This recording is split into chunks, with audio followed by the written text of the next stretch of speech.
Add up everything you have already paid for things you could not control. Count the nights you lost thinking about someone's behavior. Count the hours you wasted trying to predict an outcome. Count the peace you sacrificed because a situation refused to go your way. Now ask yourself one uncomfortable question. How much more are you willing to pay? Buddhism teaches that suffering becomes heavier when we keep holding what life is already asking us to release. These 7 lessons are about ending that payment and learning how to walk away mentally from people, problems, and outcomes you cannot control. 1. Stop trying to control other people's choices. One of the fastest ways to lose your peace is trying to control another person's behavior. You want them to understand you, appreciate you, treat you better, or change their ways. You may keep explaining yourself, giving chances, or hoping they will finally become different. But another person's choices are not under your control. Buddhism teaches that your intentions, words, and actions belong to you. Their reactions, loyalty, maturity, and decisions belong to them. You can be kind and still be treated badly. You can explain yourself clearly and still be misunderstood. You can give good advice and still watch someone ignore it. Detachment begins when you stop asking, "How can I change them?" and start asking, "How should I respond if they never change?" This brings your power back to you. You can set boundaries, create distance, or accept the situation without fighting it every day. Acceptance does not mean their behavior is right. It simply means you stop exhausting yourself trying to control something you cannot control. Let people make their choices, and then choose what is best for your own peace. 2. Separate the problem from the story in your mind. A problem may happen once, but your mind can make you suffer from it many times. Something goes wrong, and you immediately start imagining the worst. Someone becomes distant, and you think they do not care anymore. A plan fails, and you begin thinking that nothing will ever work out. Buddhism teaches us to notice the difference between what is actually happening and what our mind is adding to it. For example, someone does not reply to your message. The reality is simply that they have not replied yet. But your mind may create many stories about why they are ignoring you or what you did wrong. Detachment means returning to the facts. Ask yourself, what is actually happening right now? If there is a real problem, deal with it calmly. If there is something you can fix, take action. But do not create 10 imaginary problems around one real situation. You do not have to solve tomorrow today. Focus on what is real, handle what you can, and let the rest unfold in its own time. 3. Do your best without demanding a certain outcome. One of the biggest causes of stress is becoming too attached to a specific result. You work hard, help someone, start a relationship, make a plan, or begin a new journey, and then your mind becomes obsessed with what must happen next.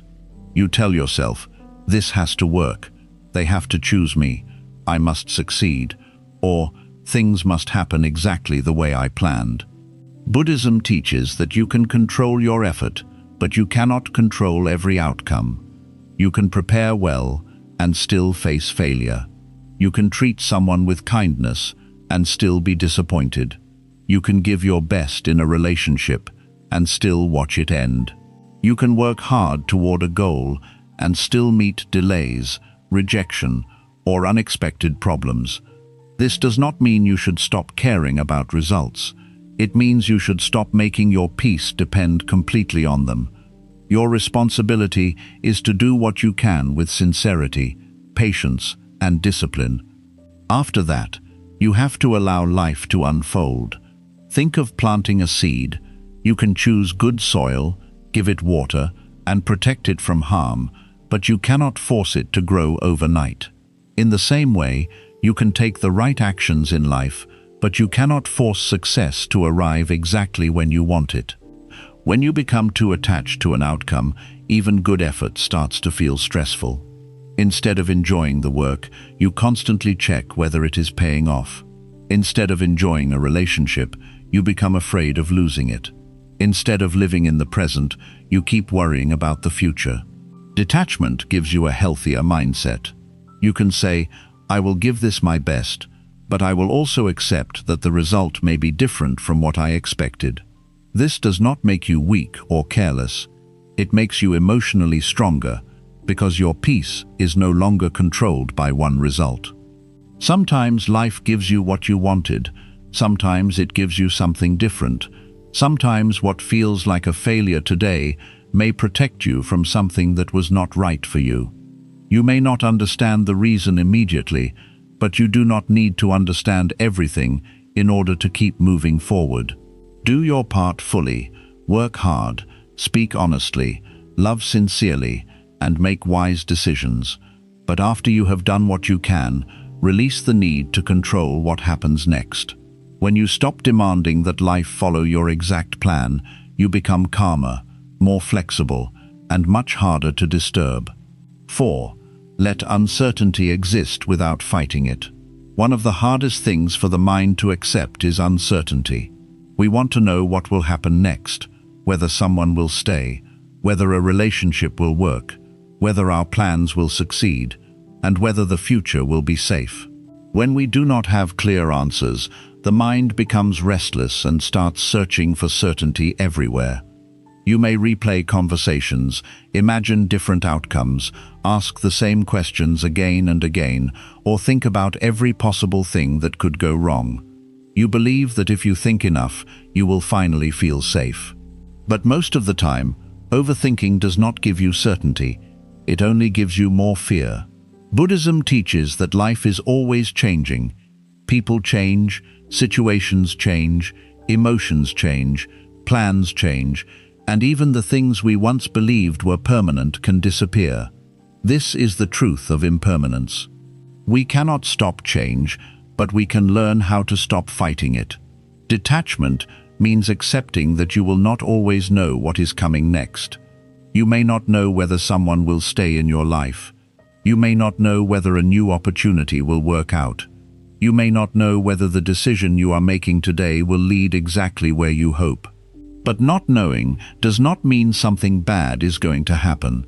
Sometimes the mind treats uncertainty like danger. It says, if I do not know what will happen, I cannot relax. But peace does not come from knowing everything. Peace comes from trusting yourself enough to handle life even when you do not know what is coming. Instead of asking, what if everything goes wrong? Try asking, if something changes, how will I respond? This brings your attention back to your own strength. You may not control the future, but you can control how you meet it. Think about how many things you once worried about that eventually passed. At the time, they felt huge. You thought about them day and night, but life kept moving, and somehow you adjusted. The same is true with many of the worries you carry today. They feel permanent because you are inside them right now, but they will also change. Detachment from uncertainty does not mean you stop planning. You should still prepare, make wise decisions, and think about your future. But there is a difference between preparing for life and trying to control every detail of life. Preparation gives you direction. Obsession takes away your peace. You do not need the full map before taking the next step. Sometimes all you need is enough clarity for today. Handle what is in front of you. Make the best decision you can with what you know, and allow tomorrow to reveal itself when it arrives. When uncertainty appears, do not immediately treat it like a problem that must be solved. Sometimes there is nothing to solve yet. Sometimes you simply need to wait, observe, and let the situation develop naturally. This is especially important with people. You cannot force someone to tell you exactly how they feel before they are ready. You cannot guarantee that someone will stay forever. You cannot control how a relationship will look years from now. The more you demand certainty from people, the more anxious you may become. Learn to say, I do not know what will happen, but I will be okay either way. This simple mindset can create enormous peace. It reminds you that your strength does not come from controlling the future. It comes from knowing that you can adapt when the future changes. Life will always contain some uncertainty. There will always be unanswered questions, unexpected changes, and situations you cannot fully predict. If you wait for complete certainty before allowing yourself to feel peaceful, you may wait forever. So stop demanding guarantees from life. Do what you can today, prepare wisely, and release the rest. Trust that when the next moment arrives, you will meet it with the same awareness and strength you are building now. The future does not need to be completely clear for you to be calm in the present. Sometimes the most peaceful thing you can say is, "I do not know what happens next, and I do not need to know right now." 5. Stop carrying people in your mind after they leave the room. One of the most painful forms of attachment happens when someone is no longer in front of you, but they are still living inside your mind. The conversation ended, the person left, the relationship changed, or maybe they are no longer part of your life, yet your thoughts keep returning to them again and again. You replay what they said. You think about what you should have said. You wonder what they are doing now, whether they miss you, whether they regret what happened, or whether they ever truly cared. Sometimes you even create imaginary conversations in your head where you finally explain everything perfectly. The person may be gone, but mentally, you are still sitting in the same room with them.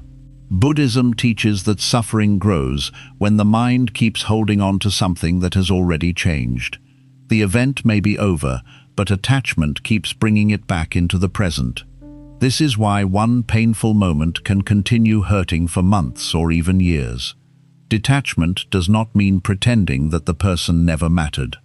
It does not mean forcing yourself to forget them. It means accepting that constantly thinking about them will not change what happened. You cannot rewrite yesterday by replaying it today.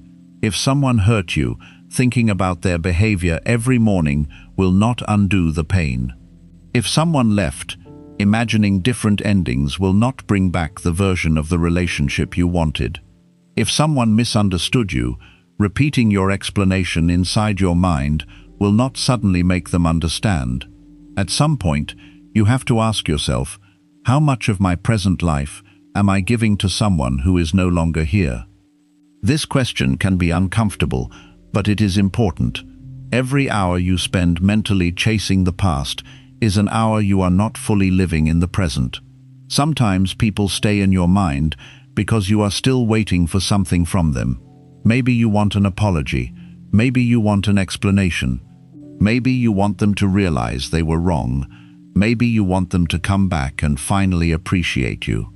But your healing cannot depend on another person giving you the ending you wanted. They may never apologize. They may never understand your pain. They may never give you a clear explanation. They may move on without giving you the closure you were waiting for. This is where detachment becomes powerful. You stop waiting for another person to give you permission to move forward. You give yourself that permission. When their memory comes into your mind, do not fight it. Fighting the thought can make it stronger. Simply notice it. You can say to yourself, "I am thinking about this person again." Then gently bring your attention back to your own life. Return to what you are doing. Return to your breathing. Return to your work, your family, your goals, or the people who are actually present with you. At first, this may feel difficult. Your mind may return to the same person many times in one day. That does not mean you are failing. It simply means the attachment has become a habit, and habits take time to weaken. Each time you notice the thought and return to the present, you are practicing detachment. Slowly, the memory begins to lose its power. You may still remember the person, but the memory no longer controls your entire mood. Their name does not create the same emotional storm. You stop checking what they are doing. You stop imagining what they are thinking. You stop building your life around someone else's absence. This is an important part of Buddhist practice, learning to let thoughts come and go without following every thought. A memory can appear without becoming your whole day. A feeling can appear without controlling your actions. A person's name can enter your mind without you spending the next hour thinking about them. The goal is not to erase the past. The goal is to stop living there. You can appreciate what was good. You can learn from what was painful. You can forgive if you are ready. But you do not need to continue carrying someone everywhere you go. Some people are meant to be part of a chapter, not the whole story. When the chapter ends, let yourself turn the page. Your mind has limited space and energy. Give more of that space to the people who are present, the opportunities in front of you, and the life you are building now. You do not have to hate someone to release them. You do not have to stop caring to move forward. Sometimes detachment simply means saying, "This mattered to me, but I will no longer allow it to control my present." That is how you begin to free your mind. You remember without chasing, you accept without fighting, and you continue forward without carrying the past everywhere you go. 6. Do not turn every problem into your identity. One of the most damaging habits of the mind is turning a temporary problem into a permanent identity. Something difficult happens, and instead of saying, "I am going through a hard time," you begin saying, "My life is terrible."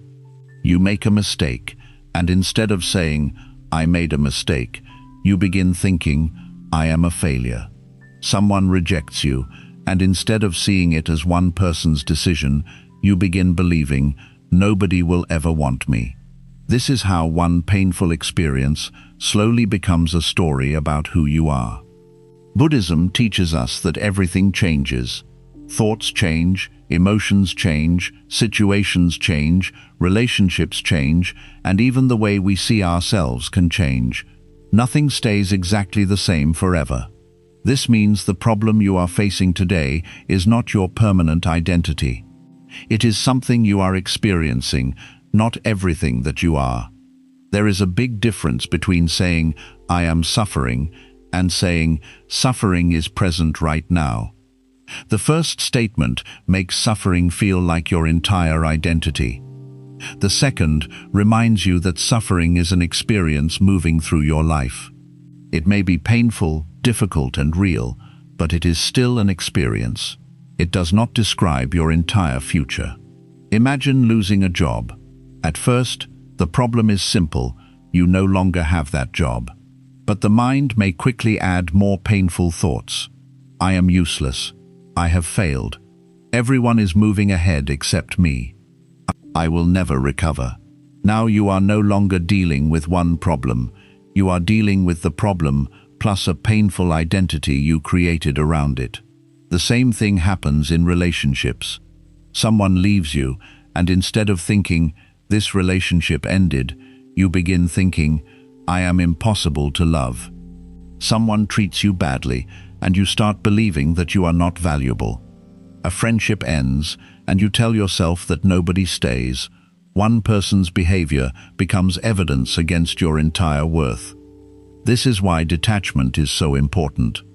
Detachment helps you separate what happened from who you are.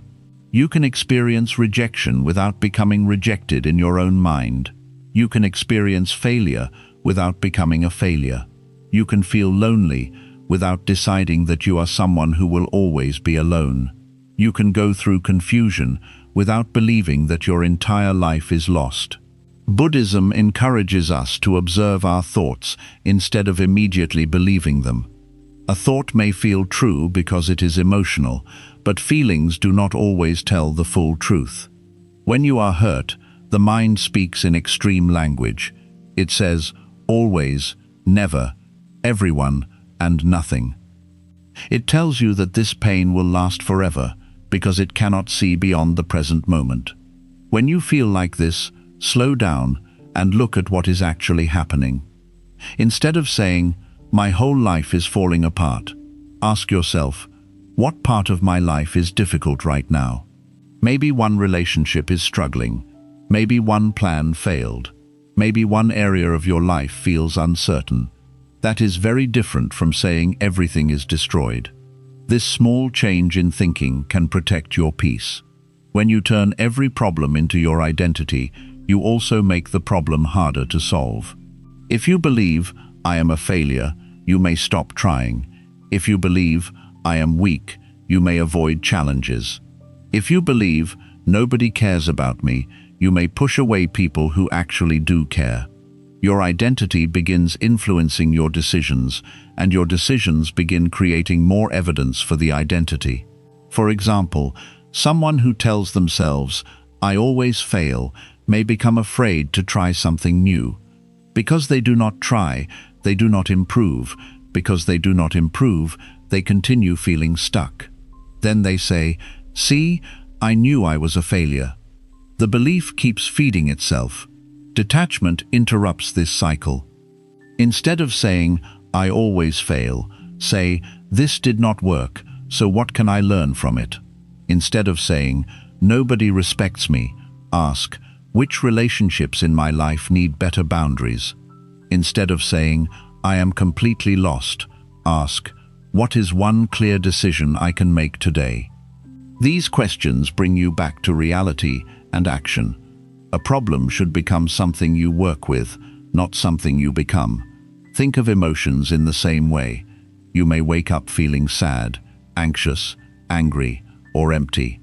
Those feelings are real, and you do not need to pretend they are not there. But you also do not need to build your identity around them. Instead of saying, I am an angry person, notice, anger is present in me right now.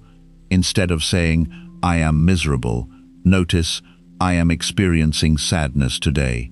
This creates a little space between you and the emotion. That space matters because when you can observe an emotion, you are less likely to become completely controlled by it. Imagine standing beside a river. Thoughts and emotions are like water passing in front of you. Some parts of the river are calm, other parts are fast and rough. But you do not need to jump into every part of the river. You can stand on the bank and observe what is passing. This is similar to Buddhist mindfulness. You notice the thought, the emotion, or the fear without immediately following it. You might notice, I am afraid that this situation will not work out. That is different from saying, this situation definitely will not work out. You might notice, I feel unwanted right now. That is different from saying, I am unwanted. You might notice, my mind is telling me I cannot handle this. That is different from believing that you truly cannot handle it. The more you practice observing your inner experience, the less power temporary thoughts have over your identity. Another reason people turn problems into identity is because they repeat the same story for a long time. They tell themselves and others, I was betrayed, I was abandoned, I lost everything, or nobody supported me. The event may be true, but when you repeat it every day, you can become emotionally attached to the role you had during that painful period. You stop saying, that happened to me, and begin living as if, that is who I am. This can keep you connected to pain long after the original event has passed. Your past deserves to be understood, but it does not need to become your permanent home. Maybe someone betrayed you. Learn from it. Become wiser about trust, boundaries, and character. But do not decide that every future person will betray you. Maybe you failed financially. Learn better habits, make a new plan, and start again. Do not spend the next 10 years calling yourself bad with money. Maybe someone rejected you. Feel the disappointment, accept what happened, and move forward. Do not make one person's rejection the final judgment of your worth. This is what detachment looks like in real life. You allow the experience to teach you without allowing it to define you. Sometimes people also become attached to positive identities. They tell themselves, I am successful, I am respected, or I am important. Then when life changes, they suffer deeply because their identity was connected to something temporary. Buddhism reminds us that even success is impermanent. Money can change, status can change, appearance can change, relationships can change, careers can change. If your entire sense of self depends on one temporary thing, you will live in constant fear of losing it. This is why a stable mind does not build its entire identity around success or failure. You can enjoy success without believing it makes you better than everyone else. You can experience failure without believing it makes you less valuable than everyone else. Both are experiences. Both can teach you. Both will eventually change. Your value does not need to rise and fall with every event. Think about the way people describe themselves during hard times. Someone may say, "I am broke," but being short on money is a situation. It can change. Someone says, "I am alone," but being alone today does not describe the rest of their life. Someone says, "I am behind." Behind, compared to whom? Life does not give everyone the same schedule. Language matters because the words you repeat become the way your mind sees reality. Try replacing permanent language with temporary and accurate language. Instead of saying, "My life is terrible," say, "This period of my life is difficult." Instead of saying, "I cannot do anything right," say, "This attempt did not go the way I wanted." Instead of saying, "Nobody understands me," say, "I feel misunderstood in this situation." Instead of saying, "I will never recover," say, "I do not know exactly how I will recover yet." These sentences may seem simple, but they change the direction of your mind. They leave room for growth. Buddhism does not ask you to lie to yourself or pretend everything is wonderful. Detachment is not positive thinking that ignores reality. If something hurts, acknowledge that it hurts. If something has gone wrong, accept that it went wrong. If you need help, seek help. If you need to change your behavior, change it. The important thing is not to add unnecessary identity to the experience. Suppose you made a serious mistake. Detachment does not mean saying, "It does not matter." It means saying, "I made a mistake. I will take responsibility, learn from it, and try to act differently next time." This is much healthier than spending years saying, "I am a terrible person." Responsibility helps you grow. Shame often keeps you stuck. You can take responsibility without hating yourself. You can recognize weakness without deciding you are permanently weak. You can admit that you were wrong without believing you can never become wiser. When you can clearly see what is happening inside you, you are no longer completely trapped by it. You begin noticing patterns. Maybe you realize that every time someone criticizes you, your mind immediately tells you that you are not good enough. Maybe every time a plan fails, you begin comparing yourself to other people. Maybe every time someone becomes distant, you start blaming yourself. Once you notice the pattern, you can stop automatically following it.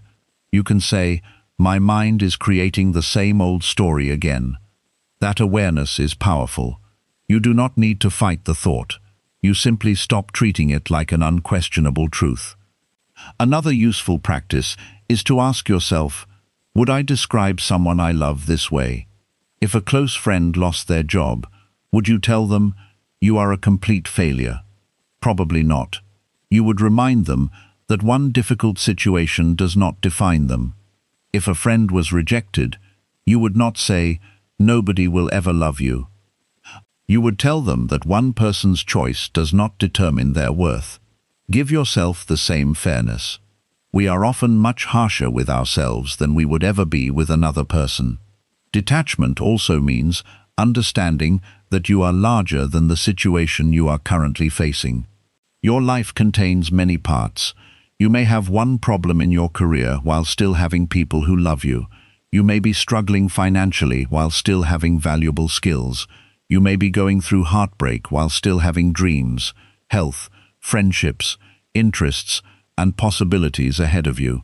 Pain makes the mind focus on one part of life until it feels like the whole picture. Step back and see the larger picture. This problem is part of your life. It is not all of your life. This moment is part of your story. It is not the entire story. This version of you is not the final version of you. You are still learning. You are still changing. You are still becoming. Buddhism teaches that clinging causes suffering, and sometimes the thing we cling to is not another person or possession. Sometimes we cling to an old version of ourselves. You may still identify as the person who was rejected 5 years ago. You may still see yourself as the shy person you were in school. You may still call yourself unsuccessful because of something that happened years ago. But you are not required to carry an old identity forever. Ask yourself, is this still true about me, or have I simply repeated it for so long that it feels true? This question can reveal how many old labels you are carrying. Maybe you have been saying, "I am not confident," even though you have handled difficult situations many times. Maybe you say, "I am bad with people," even though you have learned better communication. Maybe you tell yourself, "I cannot change," while your life is already full of examples showing that you have changed. Allow yourself to become someone new. You do not owe loyalty to an identity that is hurting you. Every day gives you another opportunity to respond differently. You may not control what happened yesterday, but you can choose how you meet today. When a problem appears, deal with the problem itself. Do not immediately turn it into a judgment about your entire life. If you lose something, grieve the loss without losing yourself. If someone rejects you, respect their choice without rejecting yourself. If you fail, study the failure without calling yourself a failure. If you feel lost, slow down and find the next step instead of declaring that your entire future is hopeless. If you are struggling, remind yourself that struggle is something human beings experience. It is not proof that something is permanently wrong with you. A strong mind learns to say, "This is difficult, but this is not all that I am." That sentence contains both honesty and hope. You are not denying the difficulty, you are simply refusing to give it complete control over your identity. The more you practice this, the easier it becomes to move through life without being destroyed by every change. Success comes, and you appreciate it. Failure comes, and you learn from it. People arrive, and you welcome them. People leave, and you allow yourself to continue. You stop making every event a final statement about who you are. This creates emotional freedom. You begin to understand that you do not need to define yourself every time something happens. You can simply experience life, learn, adjust, and keep moving. That is the deeper meaning of detachment. It is not becoming emotionless. It is refusing to become trapped inside one emotion, one mistake, one relationship, one failure, or one painful chapter. You are allowed to feel the pain without becoming the pain. You are allowed to experience failure without carrying the word failure everywhere you go. You are allowed to lose something without believing that everything is lost. You are allowed to change your mind, change your habits, rebuild your life, and become different from the person you used to be. So when life becomes difficult, remind yourself, this is something I am experiencing. It is not everything that I am. Observe the problem, understand it, learn from it. Take responsibility for what you can change. Then release the labels your mind is trying to attach to you. You are not your worst day. You are not your biggest mistake. You are not another person's opinion of you. You are not the relationship that ended. You are not the opportunity you lost. You are not the fear passing through your mind today. These are experiences moving through your life. Let them teach you, but do not let them define you. When you stop turning temporary problems into permanent identities, life becomes lighter. You can face difficulty without losing yourself inside it. You can learn from pain without carrying it forever. You can accept what happened without believing it decides everything that happens next. A problem deserves your attention, but it does not deserve control over your entire identity. Deal with what is in front of you, learn what life is trying to teach you, and then keep moving forward with a mind that understands one simple truth. What you are going through is not the same as who you are. 7. Release what you cannot control and return to what you can. This is the heart of detachment. A peaceful life does not come from controlling everything around you. It comes from learning the difference between what belongs to you and what does not. Many people lose years of energy worrying about things they cannot change, people they cannot control, situations they cannot force, and outcomes they cannot guarantee. Buddhism teaches that peace begins when you stop fighting with what is outside your control and return your attention to what is actually yours. You can control your effort, but you cannot control every result. You can control how you speak, but you cannot control how another person understands your words. You can control how honestly you love someone, but you cannot force them to love you in the same way. You can prepare carefully, but you cannot guarantee that everything will go according to plan. You can make a wise decision today, but you cannot control every event that will happen tomorrow. The problem begins when you confuse influence with control. You may be able to influence a situation, but that does not mean you can command it. You can encourage someone, but you cannot force them to change. You can offer advice, but you cannot make them follow it. You can work hard for an opportunity, but you cannot force someone to choose you. You can do everything correctly and still receive an outcome you did not expect. This can feel unfair, especially when you have worked hard or cared deeply. The mind says, "I did everything right, so why did this happen?" But life is not a machine where one action always creates the exact result you want.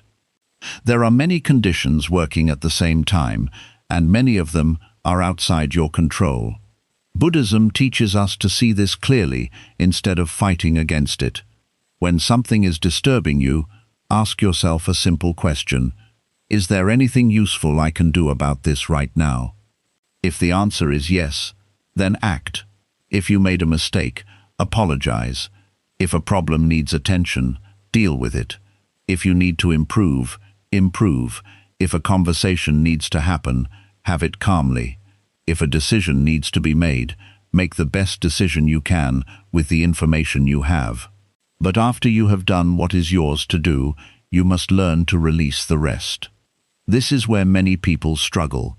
They take action, but they do not stop mentally controlling the situation afterward. They send the message, then check their phone every few minutes. They apply for the opportunity, then spend the whole day worrying about the answer. They have the conversation, then replay every sentence in their head. They make the best decision they can, then torture themselves wondering whether they made the wrong choice. That is not action anymore. That is attachment. Detachment means understanding when your part is finished. You did what you could. Now allow life to respond. This does not mean becoming careless. It means refusing to carry a burden that no longer belongs to you. Think about relationships. You may care deeply about someone and want the relationship to work. You can communicate honestly, listen carefully, show respect, and make an effort. These things belong to you. But whether the other person becomes honest, loyal, mature, or emotionally available is not fully in your hands. If you spend all your energy trying to control their behavior, you will slowly lose yourself. You may start watching everything they do. You may overthink every message.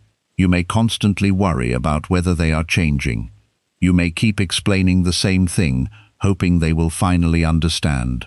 Eventually, your peace becomes completely dependent on their choices.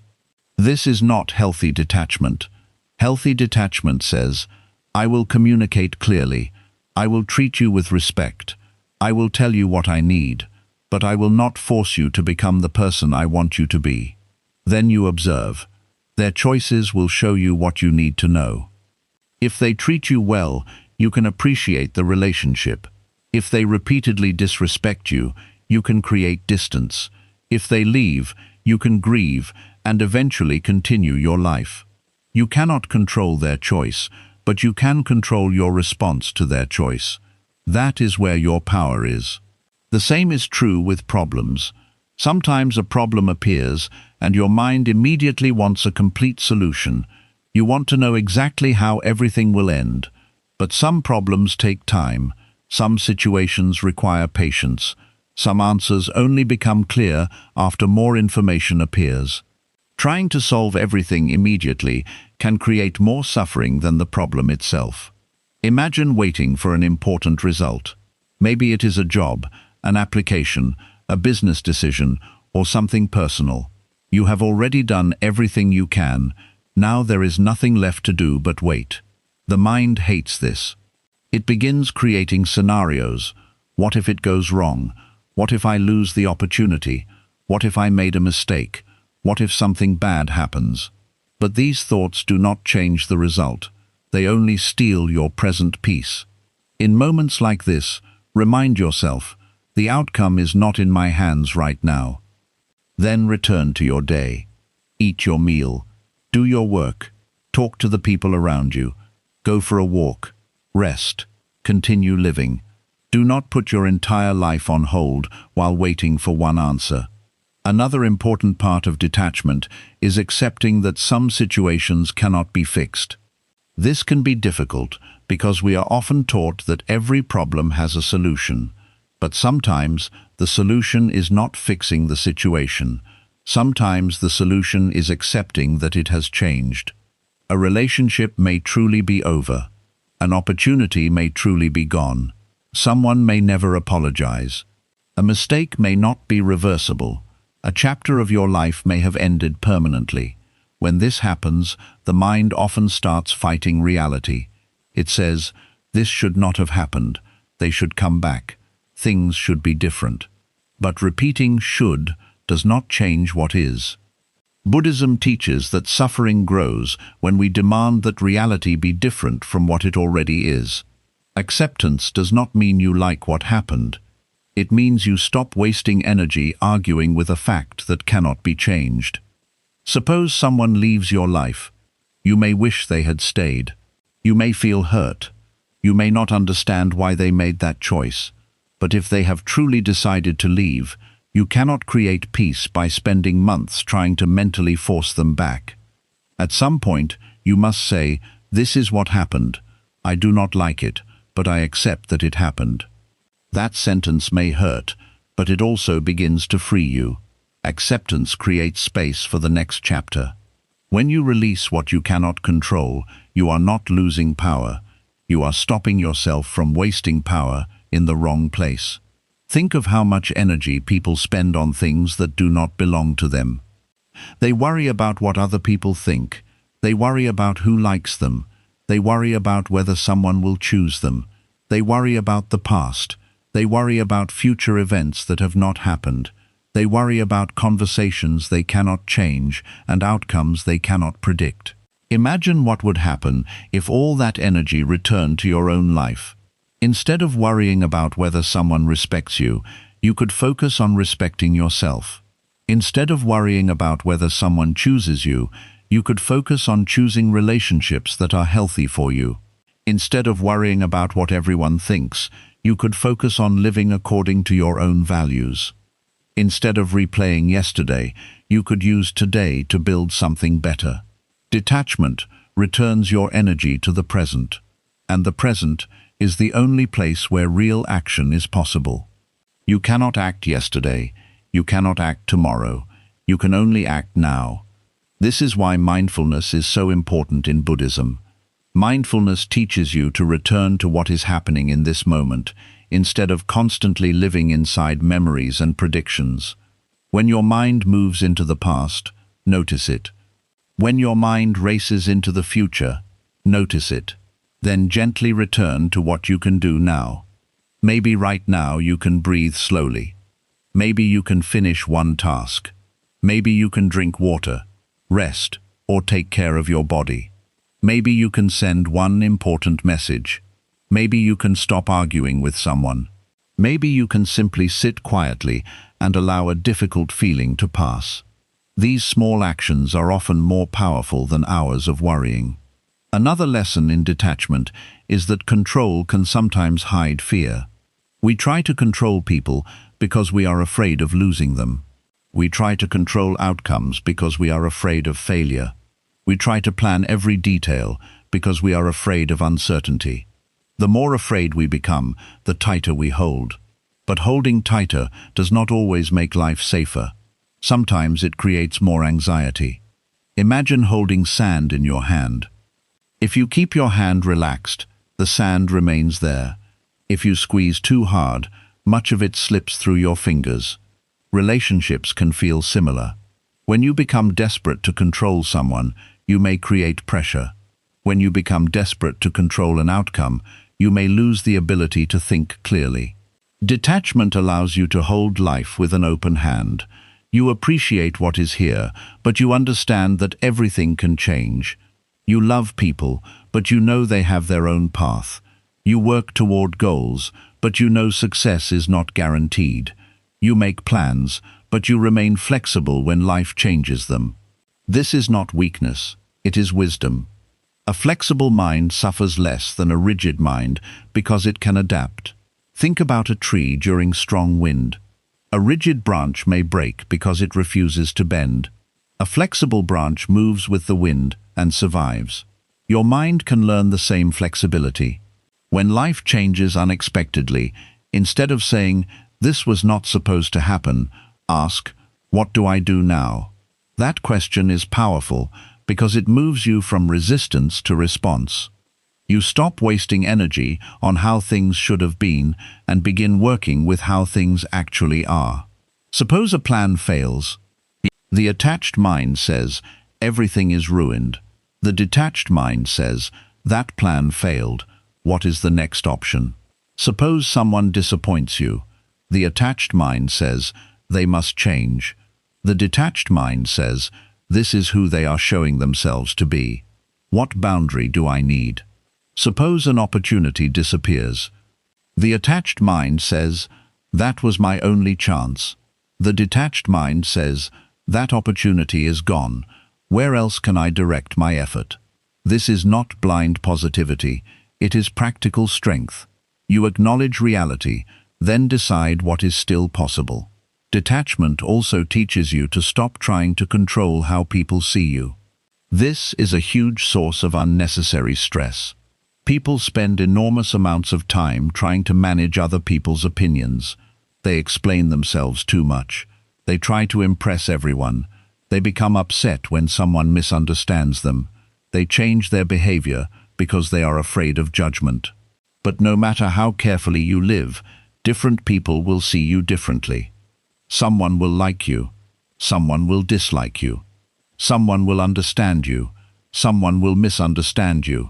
Someone will admire something about you that another person criticizes.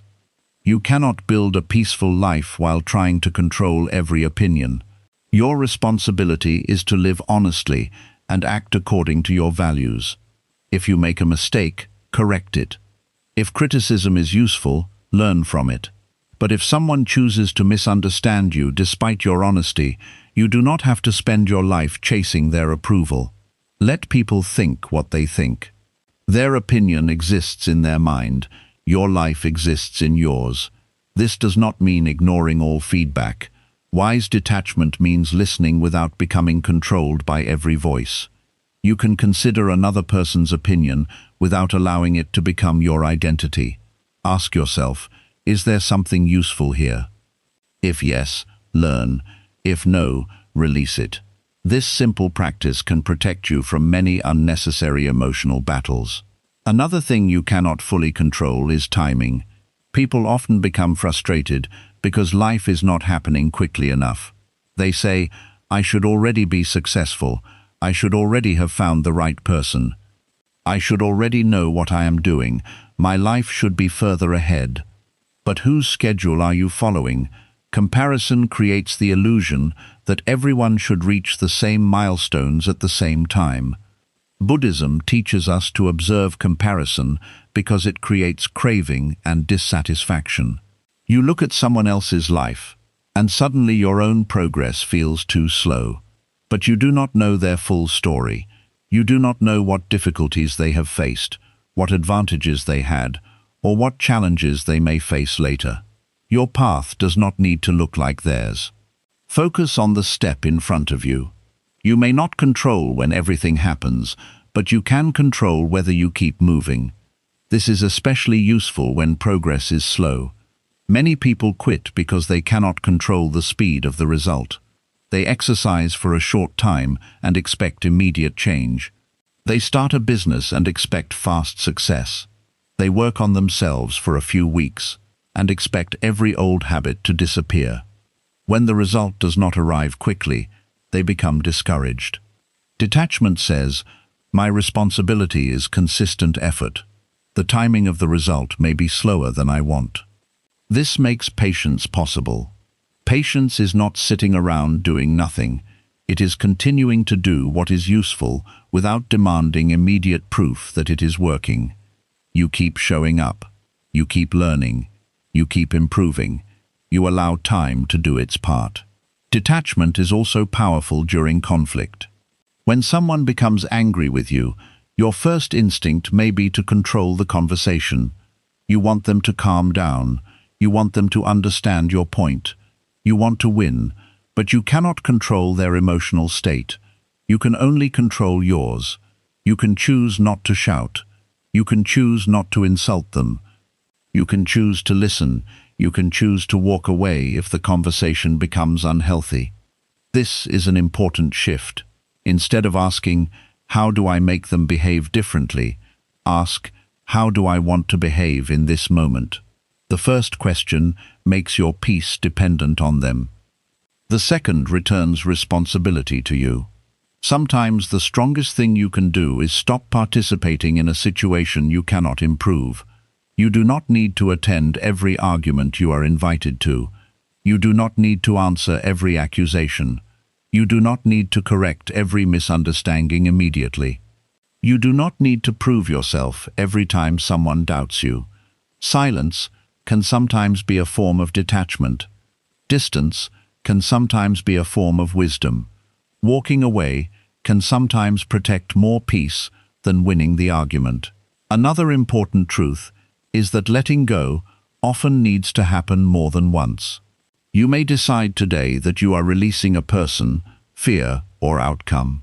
Then tomorrow, your mind starts thinking about it again. This does not mean you failed. Detachment is not usually one dramatic moment where you suddenly stop caring forever. It is often a repeated practice. You release it in the morning. Your mind picks it up in the afternoon. You release it again. A memory comes back next week. You release it again. Over time, the grip becomes weaker. This is similar to meditation. In meditation, the mind wanders. You notice it and return to the breath. Then it wanders again, and you return again. Nobody says the practice failed because the mind wandered. Returning is the practice. Detachment works the same way. Your mind will return to old fears, people, and expectations. Your job is simply to notice and return to what you can control now. Be patient with this process. Some attachments took years to build. They may not disappear in one day. You may have spent years caring about someone's opinion. You may have spent years trying to save a difficult relationship. You may have spent years worrying about the future. Give yourself time to learn a different way of living. Start with small things. When someone does not reply immediately, resist the urge to create a story. When a plan changes, notice your frustration and ask what the next option is. When someone criticizes you, decide whether the criticism is useful before reacting.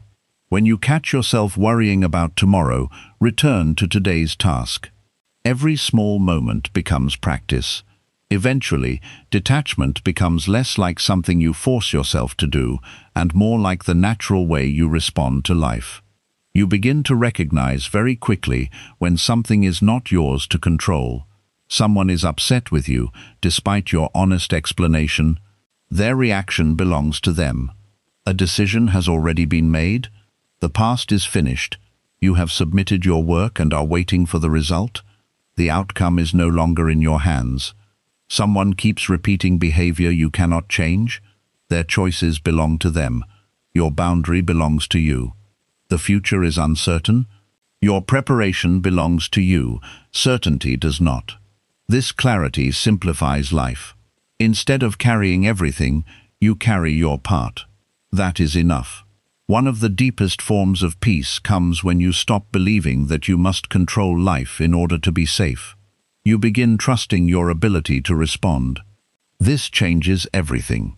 You may not know whether the relationship will last, but you trust yourself to handle whatever happens. You may not know whether the plan will succeed, but you trust yourself to learn and adjust. You may not know what tomorrow will bring, but you trust yourself to meet tomorrow when it arrives. This is much stronger than trying to predict everything. Confidence is not knowing that nothing will go wrong. Confidence is knowing that if something does go wrong, you will respond. That is why detachment can make you emotionally stronger. You stop needing perfect conditions before you can feel calm. Life can be uncertain, and you can still breathe. Someone can dislike you, and you can still respect yourself. A plan can fail, and you can still continue. Someone can leave, and you can still build a meaningful life. A difficult day can happen without becoming a difficult life. You become less dependent on external control because you have developed internal stability. This is the freedom Buddhism points toward. You do not need to make the world obey you. You learn how to meet the world wisely.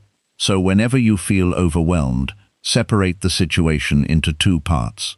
First, what can I control? Your actions, your effort, your words, your boundaries, your attention, your habits, your response, your willingness to learn, your next decision. Second, what can I not control? Other people's choices, their opinions, the past, every future event, perfect timing, every result. Whether someone stays, whether someone changes, whether life follows your exact plan, put your energy into the first list. Practice releasing the second. This does not mean you will never worry again. It means you will recognize sooner when worry is useless. You will learn to tell yourself, I have done what I can. The rest is not mine. That sentence can become a powerful practice. Say it after difficult conversations. Say it after making an important decision. Say it when waiting for an answer. Say it when someone refuses to change. Say it when life moves in a direction you did not expect. I have done what I can. The rest is not mine. Then return to your life. There will always be people you cannot control, problems you cannot instantly solve, and situations that refuse to follow your plans. If your peace requires all of these things to behave exactly as you want, peace will always feel far away. But when you learn to release what is outside your control, peace becomes possible even before the situation changes. That is the most important lesson. Peace is not always something you receive after the problem is solved. Sometimes peace comes when you stop demanding that the problem be solved exactly your way. Peace is not always something you receive after someone finally understands you. Sometimes peace comes when you accept that they may never understand. Peace is not always something you receive when the future becomes certain. Sometimes peace comes when you realize that uncertainty does not have to control you. Let people make their choices. Let situations reveal themselves. Let life change. Let outcomes arrive in their own way. You do not need to hold everything so tightly. Do your part with care. Speak honestly. Work sincerely. Make wise decisions. Protect your boundaries. Correct your mistakes. Learn what needs to be learned. Then release what remains. Do not carry another person's choices. Do not carry yesterday into every new morning. Do not carry tomorrow before it arrives. Do not carry an outcome you cannot command. Carry only what truly belongs to you, your awareness, your actions, your values, and your next step. The more you practice this, the lighter life becomes.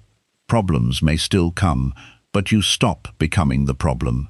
People may disappoint you, but you stop allowing their choices to control your entire mind.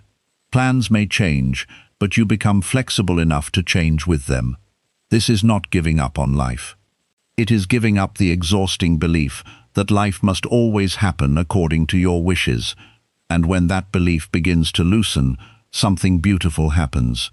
You discover that you can care without clinging, love without controlling, work without obsessing, hope without demanding, and move through uncertainty without losing yourself. That is real detachment. Do what is yours to do and release what is not. Then, keep moving forward with a calmer mind. 8. Stop rehearsing problems that have not happened yet.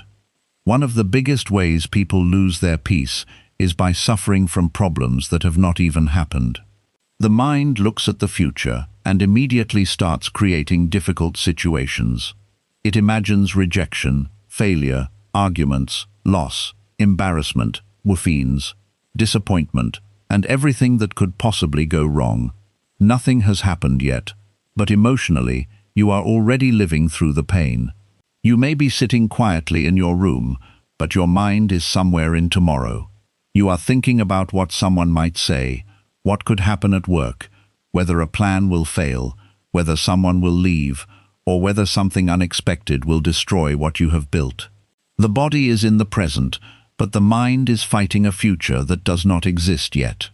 Buddhism teaches us to return to the present moment, because the present is the only place where life is actually happening. The future is important, but most of the future exists only as an idea inside your mind until it arrives. When you spend too much time imagining everything that might go wrong, you turn possibility into suffering. There is nothing wrong with planning. Planning is useful. If you have an important task tomorrow, prepare for it. If you know a problem may appear, take reasonable steps to protect yourself. If you need to make a difficult decision, think carefully about it. But there is a difference between preparation and constant worry. Preparation asks, "What can I do?" Worry asks, "What if something terrible happens?" Preparation leads to action. Worry often leads to more worry. Imagine you have an important meeting tomorrow. Preparing means thinking about what you need to say, organizing your information, and getting enough rest. Worrying means lying awake, imagining yourself making mistakes, people judging you, everything going wrong, and your entire future being ruined because of one meeting. The first one helps you.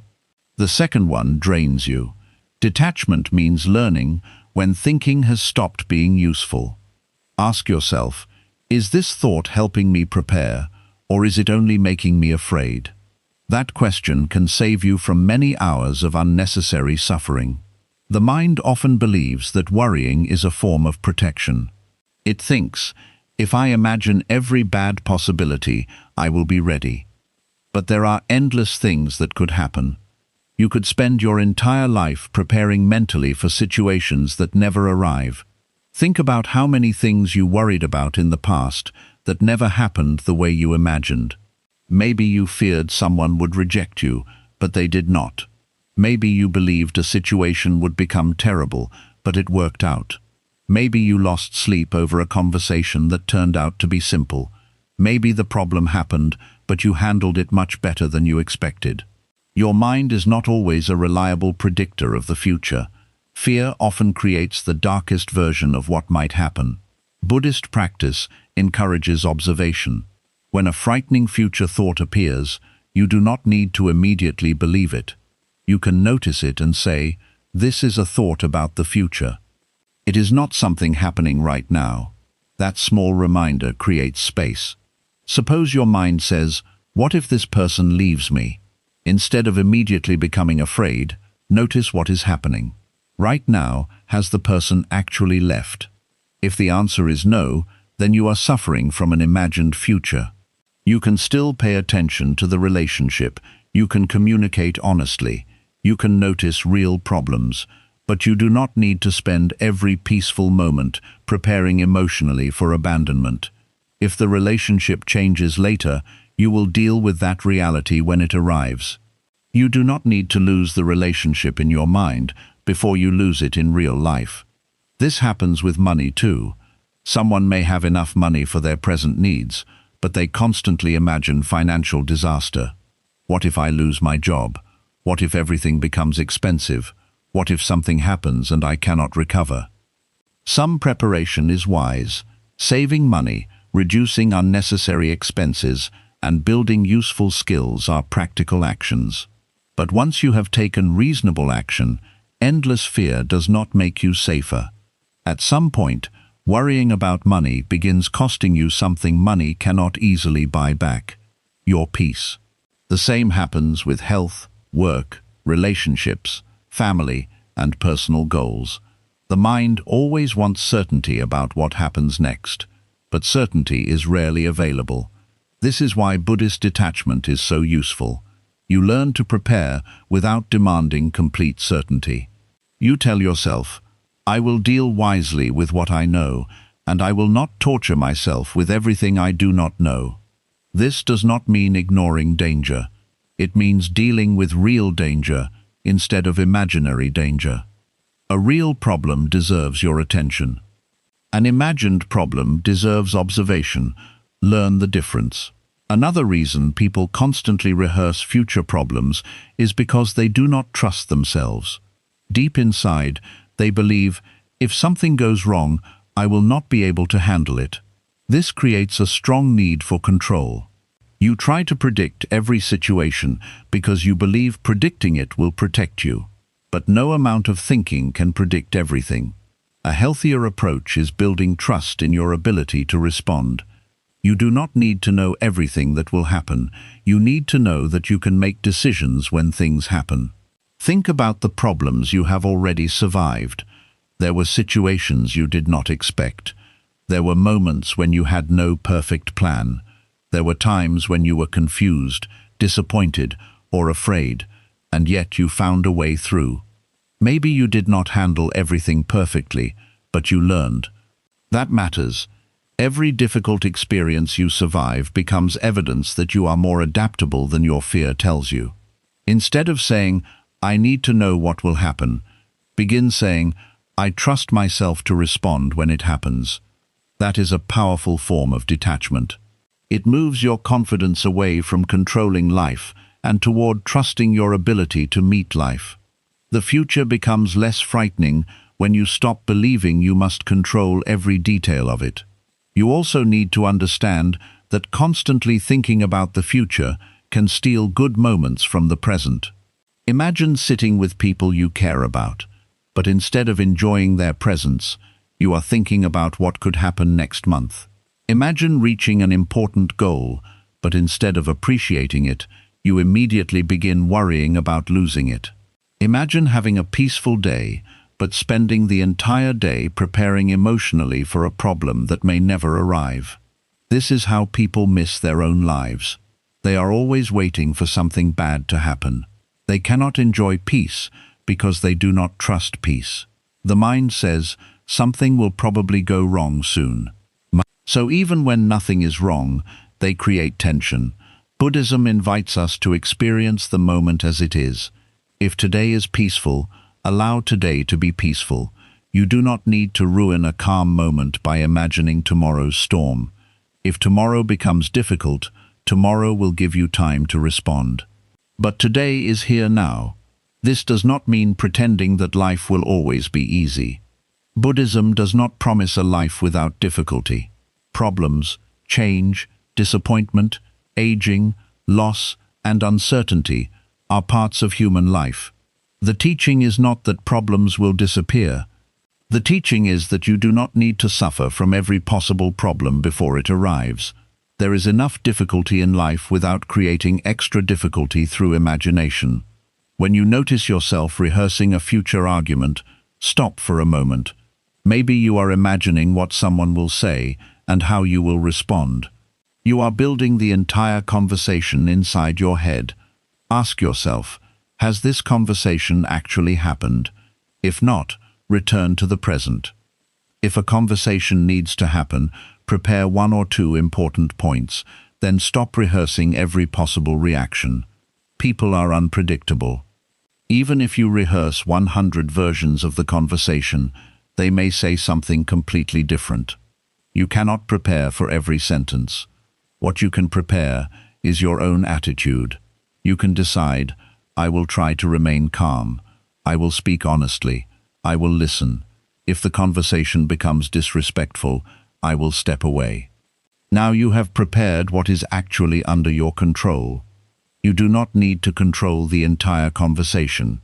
This is a much healthier way to approach uncertain situations. Another trap is trying to predict what people are thinking. Someone becomes quiet, and you immediately think they are angry. Someone replies differently than usual, and you think the relationship is changing. Someone looks serious, and you wonder what you did wrong. Before long, you are emotionally reacting to an assumption. Detachment means separating observation from interpretation. The observation might be, they are quieter today. The interpretation is, they must be upset with me. Those are not the same thing. Maybe they are tired, maybe they are busy, maybe they are thinking about something completely unrelated to you. If you need clarity, ask respectfully, but do not punish yourself with assumptions before you have facts. The mind often makes uncertain situations personal. Someone changes their behavior, and you immediately ask, "What did I do?" Sometimes the answer is nothing. Other people have their own struggles, thoughts, responsibilities, emotions and problems. Not everything is about you. Understanding this can create great peace. You stop trying to read minds. You stop creating explanations without evidence. You stop carrying responsibility for emotions that may have nothing to do with you. This is another form of detachment. You allow people to have their own inner world without believing you must understand or control every part of it. Future thinking can also appear around success. You may begin a new project and immediately think about whether it will succeed. You have barely started, but your mind wants to know the final result. Will people like it? Will it work? Will it make money? Will I become successful? Will my effort be worth it? Because you do not know the answer, you feel anxious. But how can you know the result before doing the work? This is where attachment to outcomes can destroy consistency. Instead of focusing on today's work, you keep measuring tomorrow's reward. When the reward does not appear quickly, you lose motivation. Detachment changes the question. Instead of asking, "Will this definitely succeed?" ask, "What is the best work I can do today?" That brings you back to action. Success is often built through many ordinary days where the final result is still uncertain. You cannot demand proof before you have completed the process. Imagine planting a seed and digging it up every morning to check whether it is growing. You would damage the very thing you are trying to grow. People do something similar with goals. They keep checking results so often that they lose focus on the actions that create the results. Work today. Learn today. Improve today. Let the outcome develop. Detachment does not remove ambition. It makes ambition more peaceful. You still want to improve your life. You still have goals. You still make plans. But your mind is not constantly demanding proof that everything will work exactly as expected. You learn to enjoy progress without controlling the finish line. Another important part of detachment is allowing yourself to change direction. Sometimes people become attached, not only to outcomes but also to plans. They tell themselves, "My life has to happen this way." They imagine a specific career, relationship, place, timeline, or future. Then life changes. An opportunity disappears. Someone leaves. A plan fails. A new responsibility appears.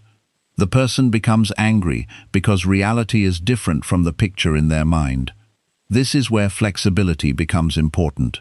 Buddhism teaches impermanence. Everything changes, so wisdom requires the ability to change with life. If one road closes, you do not have to spend your entire life standing in front of it. Look around. There may be another road. Sometimes your original plan was not the only good possibility. You simply could not see the other possibilities because you were attached to one outcome. Detachment creates room for new directions. You may lose something and discover something different. You may experience rejection and later realize that it moved you toward a better situation. You may be forced to change plans and discover strengths you did not know you had. This does not mean every loss is secretly wonderful. Some losses are simply painful, but you cannot know the full meaning of every event while you are still inside it. So avoid making permanent conclusions from temporary moments. Something went wrong today. That does not mean your entire future is ruined. Someone rejected you today. That does not mean everyone will reject you. One plan failed. That does not mean nothing will ever work.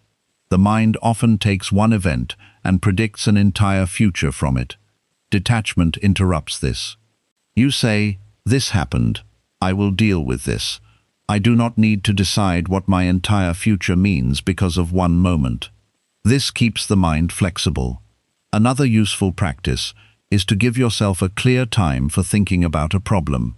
If there is something important you need to consider, sit down and think about it calmly. Write down the facts, the possible actions, and what you can control, then make a decision. After that, return to your life. Do not spend the entire day reopening the same question when you have no new information. For example, imagine you are waiting for someone's decision. You have already spoken to them. There is nothing more you can do today. Thinking about it every 10 minutes will not make their decision arrive faster. So tell yourself, there is nothing useful for me to do about this right now. Then return to the present. This sentence is simple, but it can free enormous mental energy. There is nothing useful for me to do about this right now. Not every thought requires action. Not every worry requires investigation. Not every uncertainty requires an answer today. Some things need time.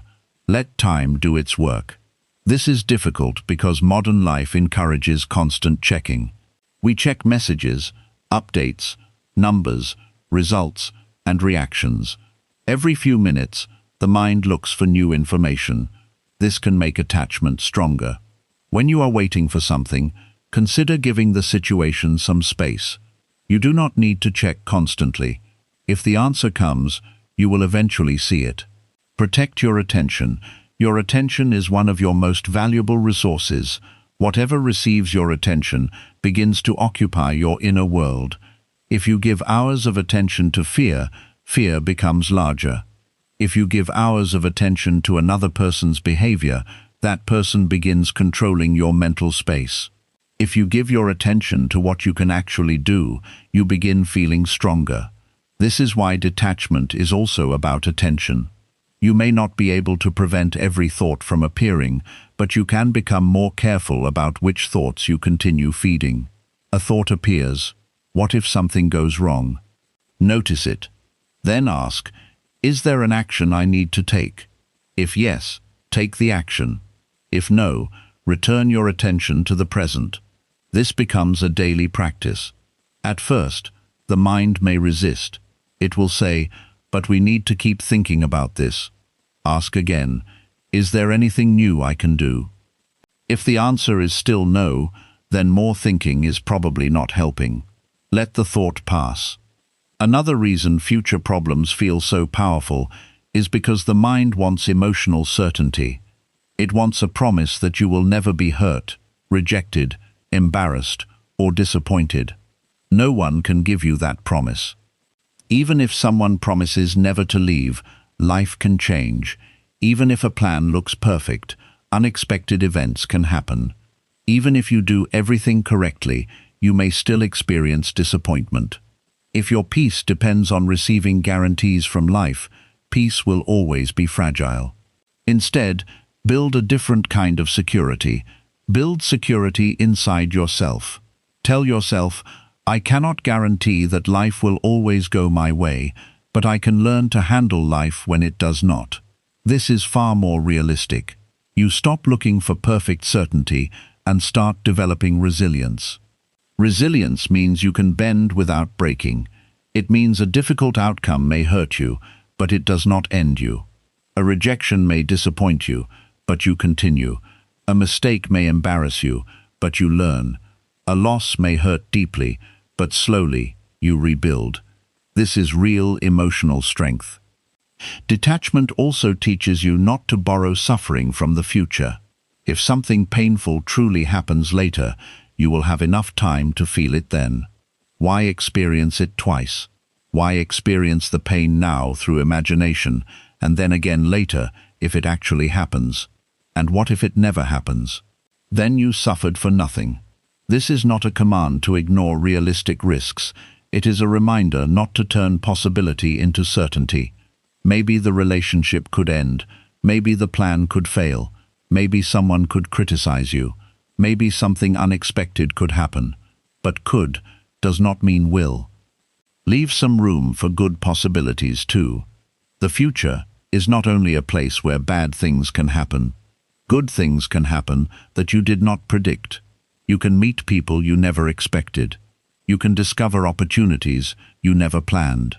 A problem can solve itself differently than you imagined. You can become stronger than you currently believe. If you admit that the future is uncertain, then you must admit that positive possibilities are uncertain too. Fear likes to pretend it knows exactly what is coming. It does not. So stop treating fearful predictions like facts. Another powerful Buddhist practice is returning to the breath. When the mind races far into the future, your breathing is happening right now. Notice one breath, then another. You do not need to force yourself to become completely calm. Simply use the breath as a reminder of where your life actually is. Here, now. Not inside tomorrow's imagined conversation, not inside next month's imagined problem, not inside next year's imagined failure. Here, this is where you have power. The more often you return to the present, the more you begin noticing how much of your suffering was created by mental time travel. A memory pulls you backward. A fear pulls you forward. Mindfulness brings you home. This does not mean you never think about the past or future. Both can be useful. You learn from the past. You prepare for the future. Then you live in the present. That balance matters. When you notice yourself becoming overwhelmed, reduce the time frame. Do not ask, how will I handle the next 5 years? Ask, what do I need to handle today? If today still feels too large, ask, what do I need to do in the next hour? Sometimes peace returns when the mind stops trying to carry an entire future at once. You only need to take the next useful step. This is especially helpful during major life problems. When life feels uncertain, trying to solve everything immediately can become overwhelming. Break it down. What is the most important thing today? Do that. Then allow tomorrow to become tomorrow. You will have more information then. You may feel different then. Circumstances may have changed. New possibilities may appear. Do not force today's mind to solve every problem of your future self. Give your future self some credit. They will have more experience than you have now. They may understand things you currently cannot see. Trust them a little. There will also be situations where you simply do not receive the answer you wanted. Maybe someone never explains why they left. Maybe you never completely understand why a certain opportunity disappeared. Maybe life changes direction without giving you a clear reason. The mind may spend years searching for an explanation. But sometimes peace requires accepting an unanswered question. Not every story ends with perfect closure. Detachment allows you to say, I may never know, and I can still move forward. This can be extremely freeing. You no longer make your future dependent on understanding every part of your past. You do not need every answer in order to continue. Sometimes continuing is the answer. Let what is unclear remain unclear for now. If understanding comes later, receive it. If it does not, do not sacrifice your entire present trying to force it. Life is too valuable to spend completely inside unanswered questions. You also do not need to decide today how you will feel forever. If something is painful now, you may think, I will always feel like this. But feelings change.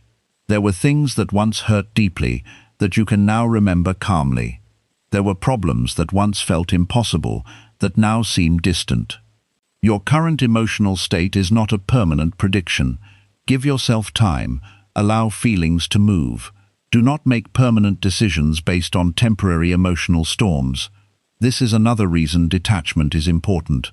When you stop identifying completely with the present emotion, you can wait before acting. You can say, I am very upset right now, so I will not make a major decision until my mind becomes clearer. That is wisdom. Not every emotion requires an immediate response. Not every problem requires an immediate decision. Sometimes clarity arrives when you stop forcing it. Think about muddy water. If you keep stirring it, it remains cloudy. If you leave it alone, the dirt slowly settles and the water becomes clearer. The mind can work the same way. When you constantly analyze one problem, you may actually make yourself more confused. Give the mind some space. Walk away from the problem for a while. Sleep. Do something useful. Return later with a calmer mind. You may see something you could not see while you were emotionally trapped inside it. This is not avoidance. Avoidance means refusing to deal with a real problem. Detachment means knowing when continued mental effort is no longer useful. Learn the difference. If action is required, act. If patience is required, wait. If acceptance is required, accept. If there is nothing to do, allow yourself to stop thinking about it for a while. You do not need to earn peace by solving every uncertainty first. Peace can exist while some questions remain unanswered. This is one of the deepest lessons of detachment. Life will never give you complete control. There will always be something you do not know. There will always be something you cannot predict. There will always be someone's behavior you cannot understand. There will always be an outcome that remains uncertain until it happens. If you make certainty a condition for peace, peace will remain far away. But if you learn to live peacefully beside uncertainty, your entire relationship with life changes. You stop demanding that tomorrow explain itself before you enjoy today. You stop demanding that every person reveal exactly what they think. You stop demanding guarantees before taking action. You become willing to move forward without knowing every answer. That is courage. Courage is not the absence of uncertainty. It is moving wisely while uncertainty exists. So when your mind begins creating problems that have not happened, return to what is true. Ask yourself, what is happening right now? Then ask, is there anything useful I can do right now? If there is, do it calmly. If there is not, release the thought for now. You may need to repeat this many times. That is okay. Your mind may return to tomorrow again and again. Bring it back again and again. Do not become angry with yourself because you worry. Simply practice returning. Eventually, you will become better at recognizing when the mind is creating unnecessary suffering. You will hear the fearful prediction and think, that is possible, but it is not happening right now. You will feel uncertainty and think, I do not need an answer today. You will notice the urge to control an outcome and remind yourself, my job is to do my part. This is how detachment becomes practical. You stop living 10 imaginary lives inside your head. You stop experiencing 20 possible endings to one situation. You stop carrying tomorrow before tomorrow arrives. Your life becomes simpler. There is this moment. There is this action. There is this breath. There is this next step. Handle these well. Let the future arrive in its own time. If difficulty comes, meet it then. If success comes, receive it then. If change comes, adjust then. You do not need to experience everything before it happens. Do not rehearse pain that life has not given you. Do not turn possibilities into facts. Do not sacrifice today's peace to protect yourself from an imaginary tomorrow. Prepare wisely, but then release. Think when thinking is useful, then stop when thinking becomes suffering.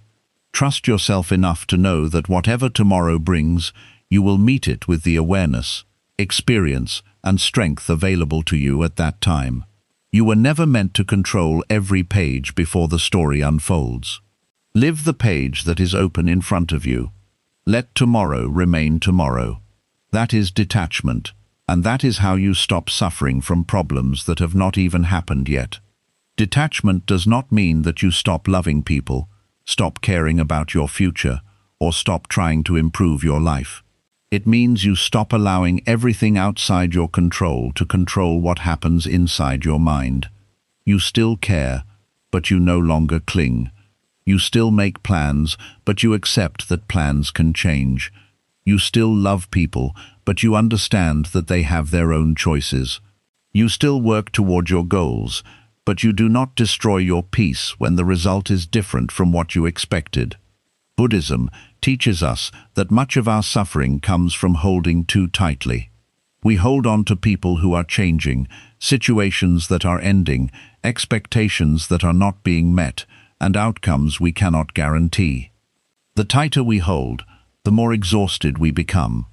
Detachment teaches us to loosen that grip and accept life as it is, instead of constantly demanding that it become what we want. When someone makes a choice you cannot control, let them make it. When a problem can be solved, take action. When it cannot be solved right now, stop carrying it every minute of the day. When an outcome is uncertain, do your best and allow life to unfold. When the past returns to your mind, learn from it without living inside it again. Your peace does not need to depend on everyone understanding you. It does not need to depend on someone staying.